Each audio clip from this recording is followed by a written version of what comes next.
दरम्यान धनंजय मुंडेंच्या ट्विटवर सुप्रिया सुळे आणि अंजली दमानी यांनी संताप व्यक्त केलाय। मुंडेंच्या ट्विटमध्ये नैतिकतेचा न चा देखील उल्लेख केलेला नाही। हा किती मोठा विरोधाभास आहे असं सुप्रिया सुळे म्हणाल्या।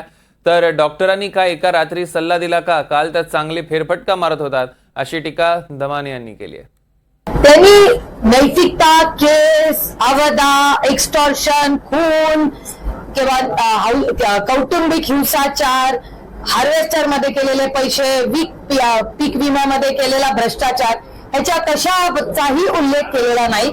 त्यांनी त्यांच्या स्वतःच्या तब्येतीमुळे त्यांनी राजीनामा दिलेला आहे असं त्यांचं हे ट्विट आलेलं आहे।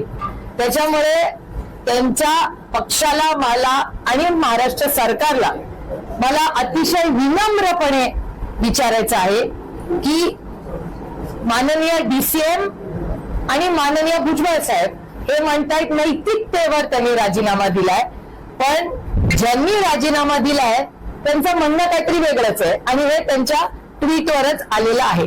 त्याच्यामुळे याचं आय सीक क्लॅरिफिकेशन की नैतिकता म्हणून हा राजीनामा दिलाय का स्वतःच्या तब्येतीमुळे दिलाय, ही विसंगती त्यांच्या मोठ्या नेत्यांच्या आणि ज्या व्यक्तींनी राजीनामा दिलाय त्याच्यात आपल्याला दिसते। माझ्या सत्सद विवेक बुद्धीला स्मरून आणि मागील काही दिवसांपासून माझी प्रकृती ठीक नसल्याने पुढील काही दिवस उपचार घेण्याचा सल्ला डॉक्टरांनी दिला पाहिजे आहे, म्हणून वैद्यकीय कारणास्तव सुद्धा मी मंत्रिमंडळातून माझ्या मंत्रिपदाचा राजीनामा देत आहे, मुख्यमंत्री महोदयांकडे दिला आहे। हे मंत्रिपदाचा राजीनामा यांची तब्येत बरी नाही म्हणून देत आहेत। त्यांच्या सो कॉल्ड सत्सद विवेक बुद्धीला स्मरून ते सांगतायत की त्यांची तब्येत ठीक नाही, डॉक्टरांनी सल्ला दिला। मग काल तुम्ही काय फेरफटका मारायला आला होतात तिकडे अधिवेशनात?